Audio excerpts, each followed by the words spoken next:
पीले दांत वाली बहू। रंजना कभी ब्रश नहीं करती थी।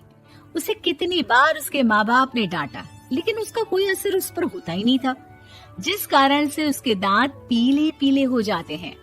शादी के बाद। अरे बहू, वैसे तो तुझ में कोई कमी नहीं है, पर तेरे दांत इतने पीले कैसे हैं बेटा? कैसे मतलब? कोई सर्जरी थोड़ी ना कराइए। वो तो क्या नाम, मैं ब्रश नहीं करती थी तो पीले हो गए। अब क्या करूं? आप कहे तो लाल करवा लूं या फिर काले? यार ये क्या है, क्यों माँ से लड़ रही हो? लड़ रही हूँ? अरे मैं लड़ रही हूँ या ये बोल रही है कि दांत पीले हैं, पीले। अरे तपस्या थोड़ी ना की है इन्हें पीले करने के लिए।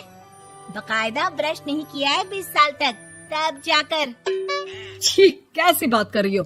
ये उस वक्त तो पीले नहीं थे जब हम लोग तुम्हें देखने आए थे। अरे तब साफ करवा लिया होगा डेंटिस्ट के पास जाकर। अब देखो कैसे पीले पीले लग रहे हैं। रंजना सास की तरफ गुस्से से देखती है। फिर शुरू हो गई पीले पीले पीले। अरे पीले तो तब भी थे जब मेरे हाथ का रसगुल्ला उड़ा उड़ा कर खा रही थी और बोल रही थी, लड़की नहीं गुणों का खजाना दे रहे भाई साहब आप। खैर, अब वो लोग करते भी तो क्या करते, पीले दांत वाली बहू पल्ले पड़ी थी तो झेलना तो था ही। एक दिन कीर्तन में रंजना गाना गा रही थी। अरे कमला बहन, माँ का द्वार है, यहाँ तो सब शुद्ध होकर आते हैं, फिर अपनी बहू को ब्रश भी नहीं करवाती तुम। दूर से पीले पीले दांत भक्ति में बाधा उत्पन्न कर रहे हैं। अरे कोई 2 साल के बच्चे थोड़ी ना लेकर आई हूँ मैं बहू बनाकर। अच्छी खासी लड़की है, अरे कैसे करवाऊं ब्रश? ये तो उसे खुद करना चाहिए ना। अब माँ बाप तो इसके जैसे तैसे निपटा दिए, ये नहीं सोचा कि सास कैसे संभालेगी। सास बहू को लेकर घर आ जाती है, लेकिन सोच लेती है कि अब इसे लेकर कहीं नहीं जाएगी। अगले रोज बहू कहती है, अरे क्या हो गया, मंदिर नहीं जाना क्या? कीर्तन का वक्त हो रहा है। मेरी मधुर वाणी से कान्हा जी जागते हैं और सोते हैं। आप तो जानती है ना उनकी भक्ति में कितना मन लगता है मेरा। वो क्या है ना, तबीयत ठीक नहीं लग रही है मेरी, आराम करूंगी मैं। तबीयत ठीक नहीं लग रही? अभी तो मिथुन के गाने पर नाच रही थी आप, और अब बोल रही है कि तबीयत ठीक नहीं लग रही। अरे भक्ति में मन लगा लो सासू माँ, ऊपर जाना है, क्या मुंह दिखाओगी आप? हाँ?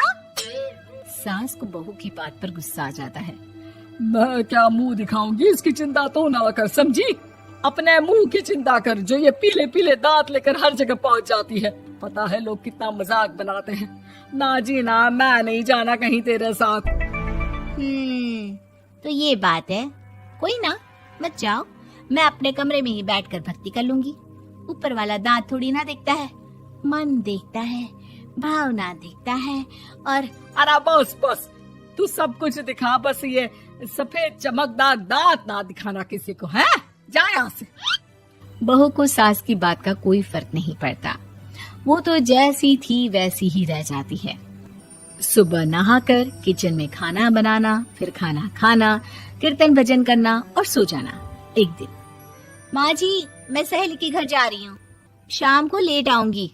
हाँ, तो जाना, मैंने कौन सा तेरी आरती करनी है घर पर बैठकर। रंजना सहेली के घर जाती है, जहाँ वो पार्टी में जाने की तैयारी कर रही होती है। अरे शिखा, कहाँ जाने की तैयारी कर रही है? मैं गलत वक्त पर आ गई क्या? अरे नहीं यार, उल्टा सही वक्त पर आई है। मैंने ये साड़ी और ज्वेलरी निकाली है यार, शाम को इनके ऑफिस की एक पार्टी में जाना है। बताना कैसा लग रहा है ये सब? नहीं यार, इस ड्रेस के साथ तो वो वाली ज्वेलरी अच्छी लगेगी। हाँ, सही बोल रही है, मैंने ध्यान ही नहीं दिया।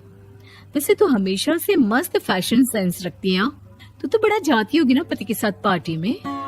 रंजना कुछ नहीं बोलती, बस सोचती है कि यार काश ये बात सही हो जाती, पर मैं क्यों नहीं जाती पार्टी में? क्या इन लोगों की कोई पार्टी होती नहीं होगी?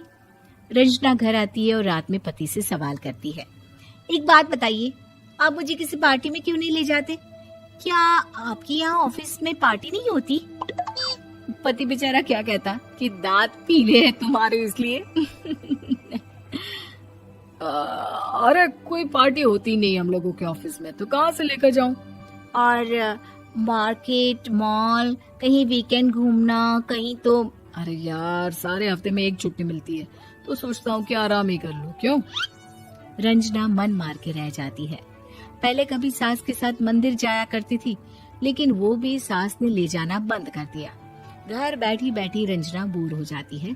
तभी उसे आइडिया आता है और वो मायके जाने का सोचती है।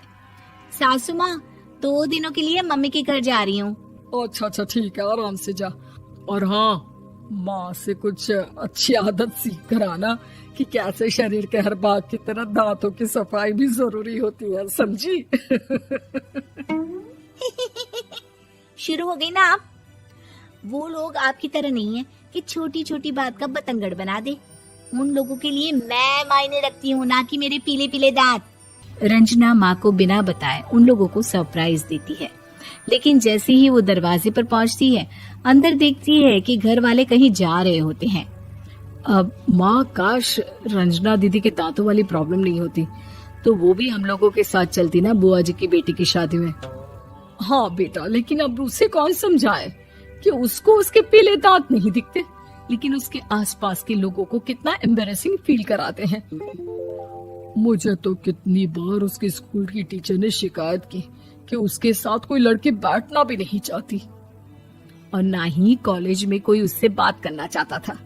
लेकिन पता नहीं क्यों उसे ये बात समझ में ही नहीं आती।